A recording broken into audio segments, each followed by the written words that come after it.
High, আবার নিয়ে চলে এলাম একটা মিনি ভ্লগ যেখানে my life goes back to the mundane boring life that I have. তো ফিরে আসার পর এটা আমার ফার্স্ট উইকেন্ড ছিল, অ্যাকচুয়ালি উইকেন্ডেই ফিরেছিলাম ফ্রম শিলং। আর এসেই আমি একটা জিনিস কিনে ফেলি। So this is like my pre birthday gift, which is my birthday gift. I am saying it's a pre birthday, কারণ বার্থডের অনেকটা আগেই কিনে ফেলি। তো এটা একটা ছোট্ট ক্যাফেতে আমরা যাই, কি একটু খাওয়া দাওয়া করে তারপর বাড়ি ফিরে আসি। আর এসে তোমাদের দেখাচ্ছি আমি কি কিনলাম। তো বুঝতেই পেরেছো নিশ্চয়ই, ফসিল মানে ঘড়ি কিনেছি।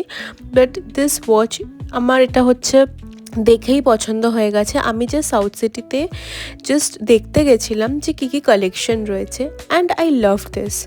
তোমরা দেখতে পাচ্ছ এই ডায়ালের মধ্যে একটা ছোট্ট একটা ইনার সার্কেল আছে, সেখানে দেখতে পাচ্ছ ওখানে একটু স্টার্স অ্যান্ড মুনস আছে। তো এটা বেসিক্যালি রাত্রিবেলা স্টার্স অ্যান্ড মুনস হয়ে যায়, আর দিনের বেলা ইট গোজ ব্যাক টু আ সান, যেটা একটুখানি বাদে তোমরা দেখতে পাবে, কারণ সেটা আমি সকালে শ্যুট করেছি। Yes, this is it.